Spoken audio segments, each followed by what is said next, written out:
Okay, well, welcome everybody. Delighted to see some familiar faces there. Secretary Granholm, welcome to you. We're delighted to have you here to exchange some ideas and information. This is the meeting of the NGA Economic Recovery and Revitalization Task Force, and we're delighted to have Secretary Granholm with us. Governor Beshear will be joining the task force in a few minutes. He's co-chair with me, but he's doing a press conference or something right now. Just to sort of set the context, probably none of us have really seen anything nationwide like the pandemic, and then here come the cyber threats, and promise some more in the future. Our electrical infrastructure is enormously important to economic growth. The Secretary not only leads one of our nation's most important federal agencies, but as former governor herself, I'm confident that she understands the nation's governors and what we need to do. And we need to keep the world clean and also assist in providing plenty of electricity.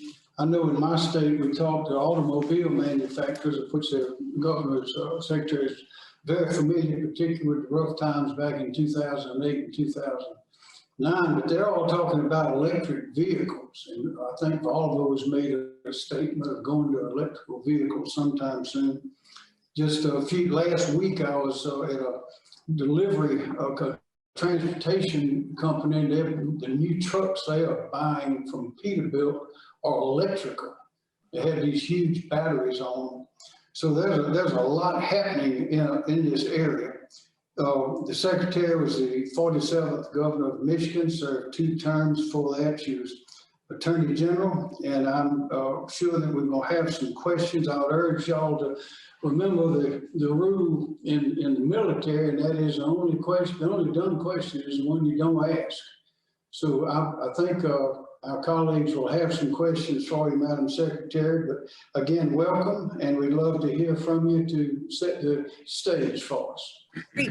Thank you, Governor McMaster. So great to be with my fellow govs. Once a gov, always a gov. And honestly, it is the experiences from being governor that I have in my backpack with me and that I bring to this office, because as you noted, I was governor during a time of huge economic challenge. And since this task force is about economic recovery and challenge, it's really near and dear to my heart. This never leaves you, these experiences. So I want to talk to you about the infrastructure negotiations that are underway in Congress. You know, one thing that I didn't do much when I was governor was to negotiate with other countries on behalf of the US. I went on investment missions like you all have done, but now in this role, I'm meeting with a lot of my counterparts, the secretaries of energy, the ministers of energy from other countries. And you know, it is really true, as President Biden has noted, that they are watching us really carefully, us meaning us, the US, and democracy. Right now, we really are locked in this competition with autocracies around the world, and everybody is watching to see which model can actually solve problems and get things done in the face of these 21st century challenges. And of course, we all know autocracies are efficient, right? They don't have to deal with messy democracy. They're repressive. They got a huge number of problems. But you know what? If it passes, this bipartisan infrastructure framework that has been negotiated between Democrats and Republicans in Congress, it really shows that democracy works, that we can agree, Democrats and Republicans, on these historic investments that are going to make our country stronger and more competitive, that democracies really can challenge the theory that we can't get anything done. And so democracies can win. If this thing passes, I think it's a great symbol to the world. And it was really great to see the NGA support the bipartisan infrastructure package. Thank you for that. I can't overstate how important it is that your members of Congress continue to hear your voices over the next few weeks, because it's your leadership, obviously, that has inspired a lot of our national infrastructure priorities, and getting this to the president's desk is going to mean that, you know, jobs are created and dollars are invested in your states and your territories. So some of you, for example, as Governor McMaster was noting, some of you have adopted policies that unleash this growing demand for electric vehicles, and that infrastructure package, as you know, would support that with 500,000 new charging stations across the nation. Some of you, all of you really, have been working for years to weatherize homes and bolster flood infrastructure, and the new package would dedicate billions of dollars to these resiliency efforts. It would make the largest investment in transmission in our nation's history, so that we can deliver clean and affordable and reliable electricity all the time, even in the face of climate impacts and in the face of cyber attacks. So it will allow us to expand capacity. It would allow us to address resiliency. It would allow us to make us more secure from cyber attacks. It would be, this package, the largest investment in public transit in our nation's history, the largest investment in rail since the birth of Amtrak. It would replace every lead pipe in the nation. I know Governor Whitmer, I don't think, is on, but it's not just Flint. It's, y'all have cities that are of older housing stock or schools that are fed by lead service pipes, so that no child actually suffers from lead poisoning again. Of course, passing the rest of the president's Build Back Better agenda through reconciliation would do even more. I know that's controversial, but many of you have already committed, for example, to high percentages of clean electricity. And that's what we want to match in a federal clean energy standard, which is being worked on right now. Several of your states are home to these demonstration projects for emerging energy technologies, and there's more to be had from whether it's advanced nuclear to carbon capture. And the president has called for billions more in likewise similar demonstration projects that are going to help us get to net zero emissions. So the plan is really good for you all. It would retrofit more than 2 million homes. It would retrofit public buildings like schools and childcare facilities. It would make them more affordable and accessible and energy efficient and resilient. And of course, as we all really care about, it would create jobs. You know, I don't know if y'all are seeing those ads that are airing about about climate and jobs, but man, they're powerful because they're really true. They resonate because these are going to be good paying jobs in all pockets of the country.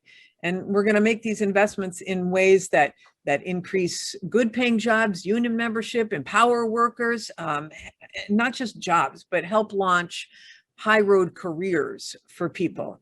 We're going to need workers to upgrade transmission lines. We're going to need workers to assemble the wind turbines and install the solar panels or the CCS equipment to build, electric vehicles or batteries, extract the critical minerals necessary for those batteries, to plug oil and gas wells, to cap them from methane emissions, to build pipelines to carry sequestered CO2 or hydrogen, or mine for geothermal, or harness wave and tidal power, or to retrofit homes with energy efficient materials. So many kinds of jobs.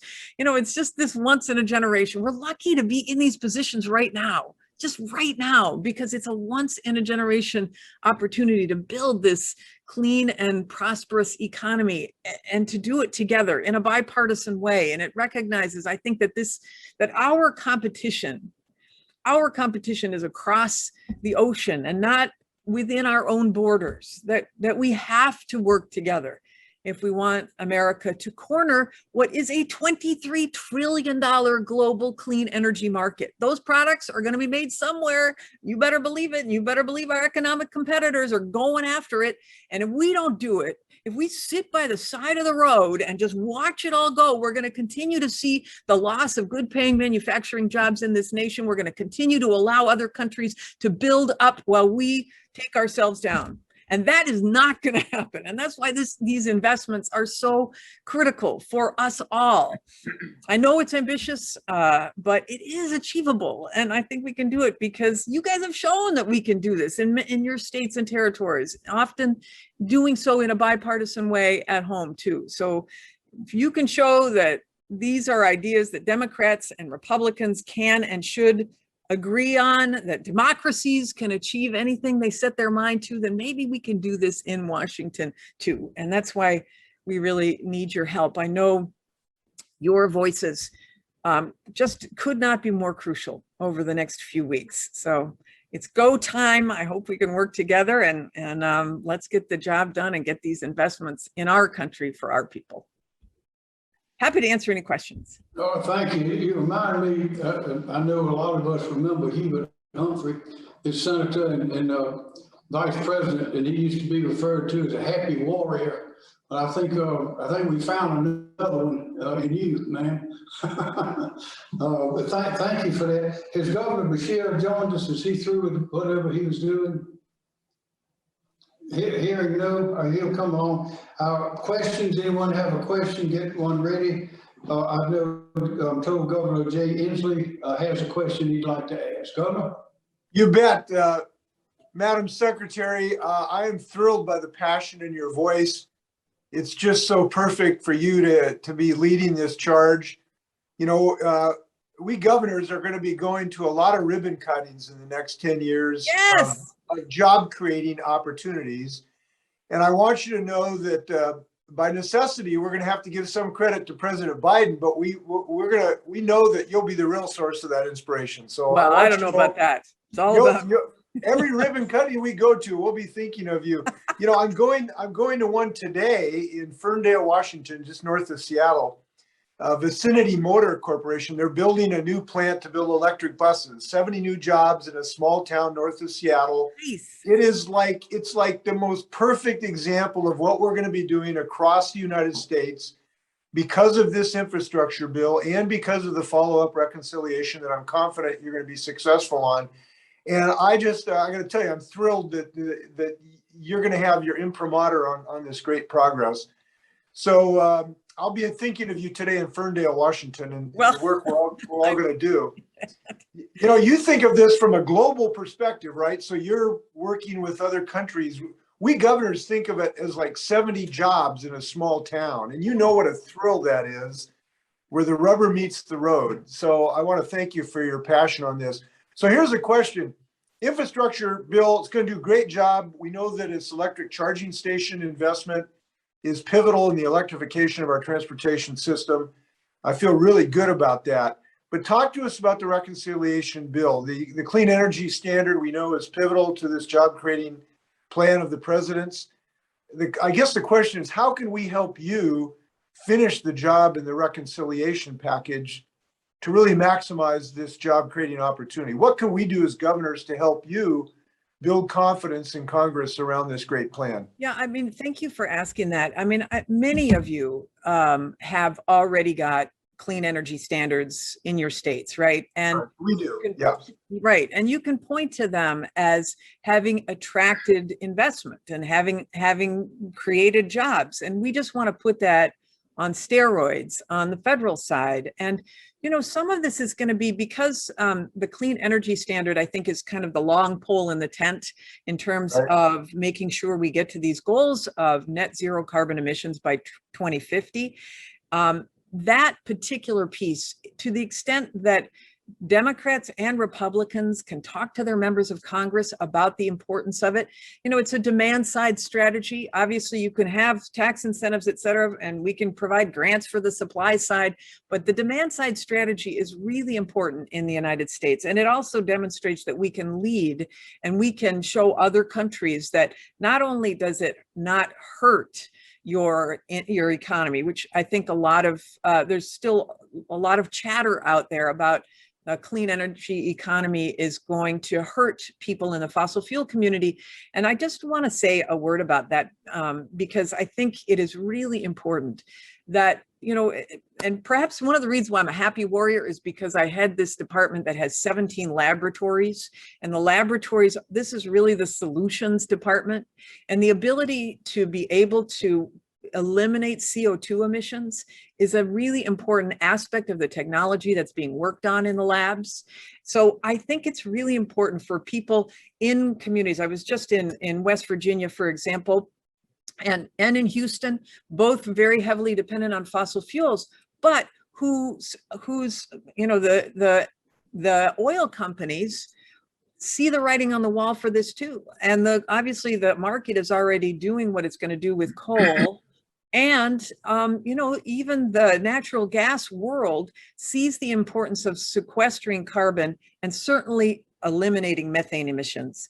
And all of that work of removing carbon, removing greenhouse gas emissions, that all is technology. And that technology requires people to manage it and to handle it, to install it. So those are jobs too. So my point is that I want to take down the temperature on the fear and provide people with really concrete examples of hope for those who are working both in the fossil fuel communities, but also in communities that are frontline communities that may have been left behind or disproportionately affected negatively by CO2 pollution. So I'm really excited about the jobs and the economic development opportunities around these communities. And just for those of you who have those fossil fuel communities in your states, the president has created, many of you may be aware, this intergovernmental working group on coal and power plant communities. There are 25, I want to say 25 communities that have been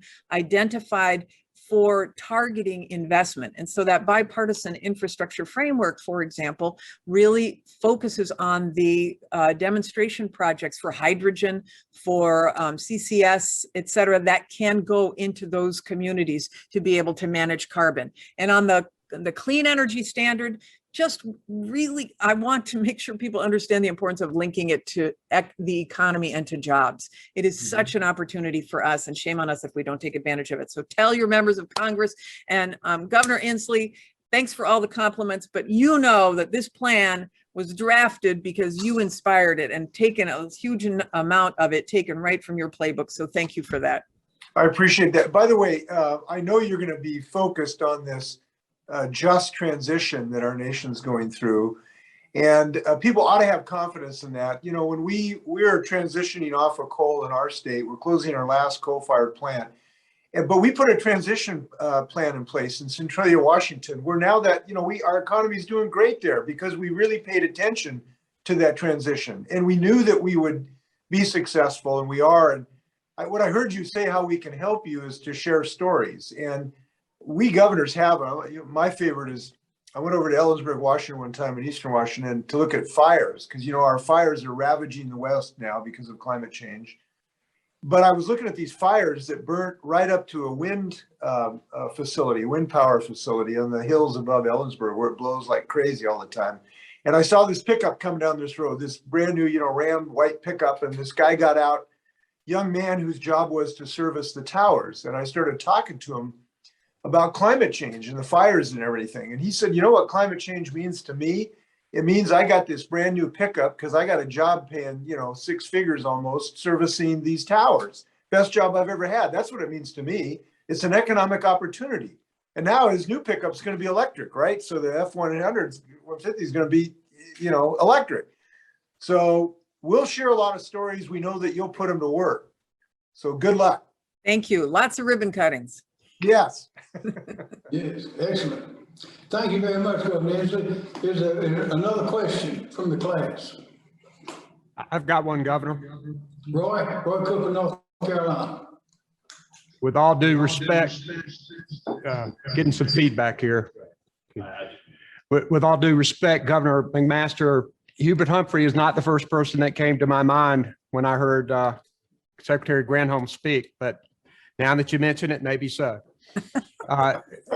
Secretary Granholm, I've been told I look like Hubert Humphrey all the time. Come on. I didn't hear that. What did you say, Secretary?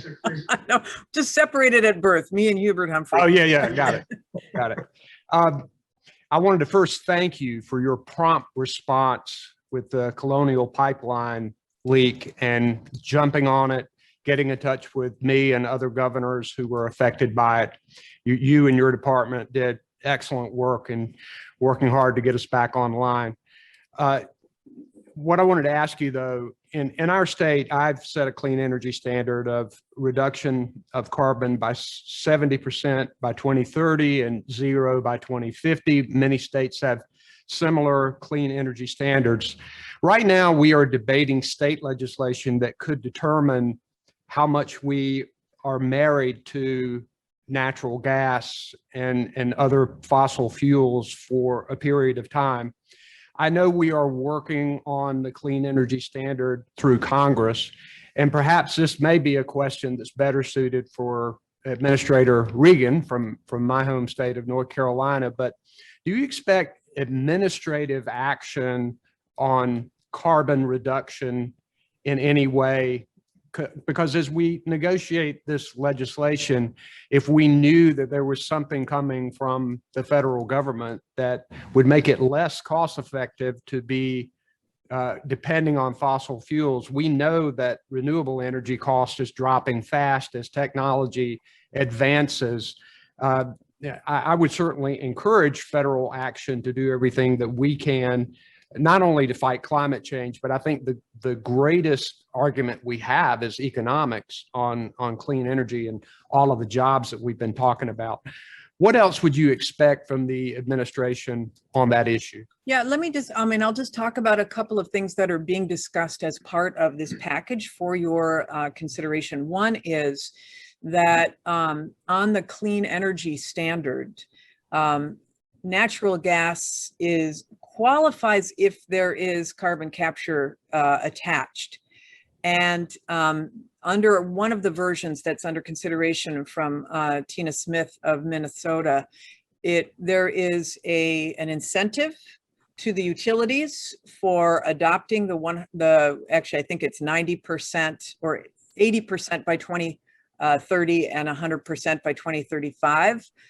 So there's an incentive payment, but there's also potentially a penalty for not getting there. So that's sort of one version of the clean energy standard, and all incentive payments are required to be passed through to ratepayers, so that it's not the utilities that benefit, but it's the citizens who will not see an increase.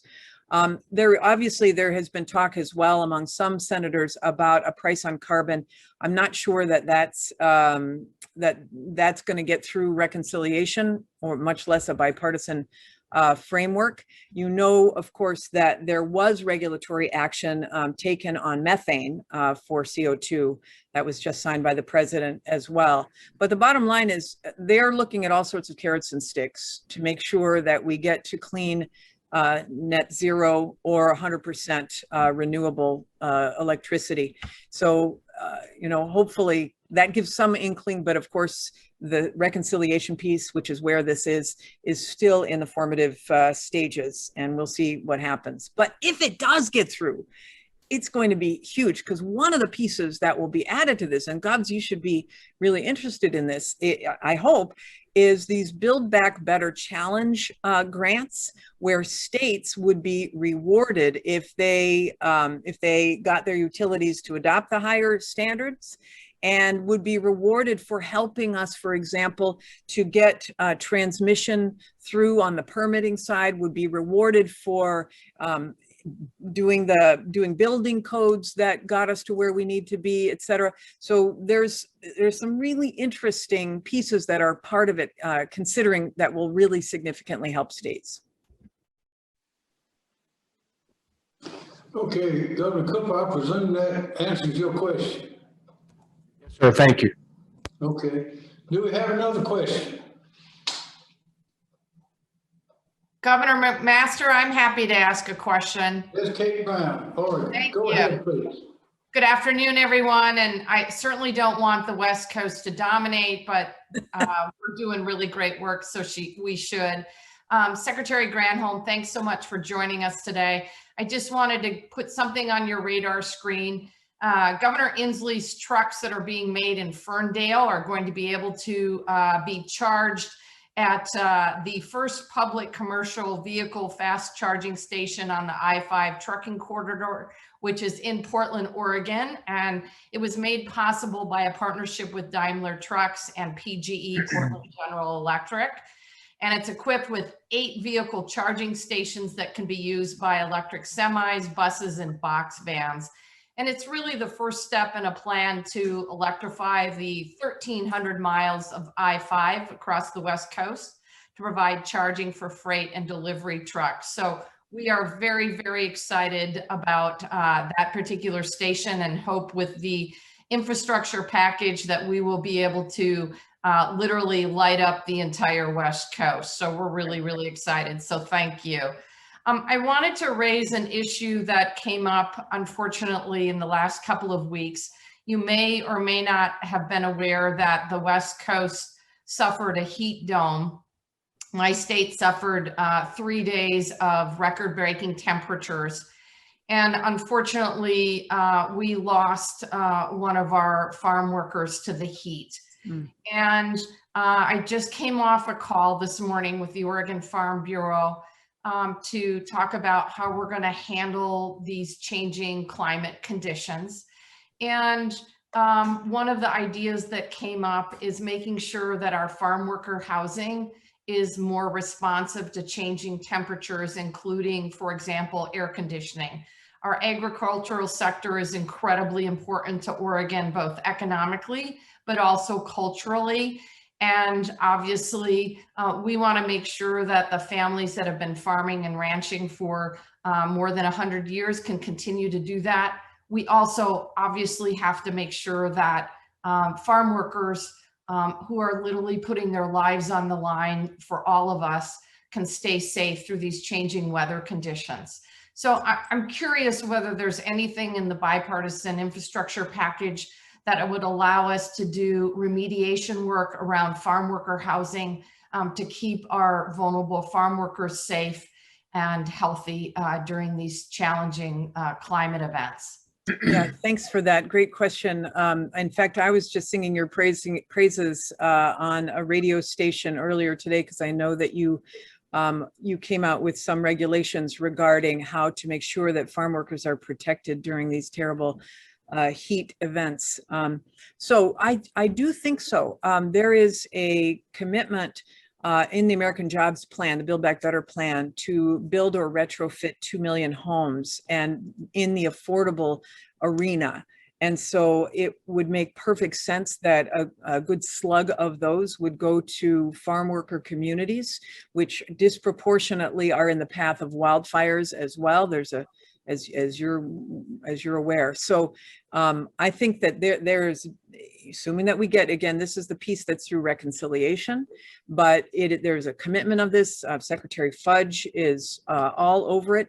And not only just to build affordable homes, but to make sure those affordable homes are sustainable homes, are homes that are not leaking, and that can have deep energy retrofits as well. We want to identify a few pilot areas where we can test out a lot of the technology that we are developing, so that you might have homes, and again, this is all subject to negotiation, but we want to have a couple of demonstration areas where you have homes that have solar panels, or maybe even building materials that are generating energy through siding, et cetera, that are all electric, that are, where we make sure that we've got resiliency, so a battery system in the home, et cetera. So we want to identify those communities. We want them to be in environmental justice communities where obviously these workers are. But again, that's in the reconciliation piece. So hopefully, cross our fingers, we can get that across the finish line. Thank you, Secretary Granholm. We are all seeing, particularly in the West Coast, but throughout the West, that these climate events are disproportionately impacting our communities of color and our low-income families, and really appreciate the Biden-Harris administration's leadership on these issues and your leadership as well. Thank you. Thank you. Thank you very much, Governor Brown. Is there another governor with a question?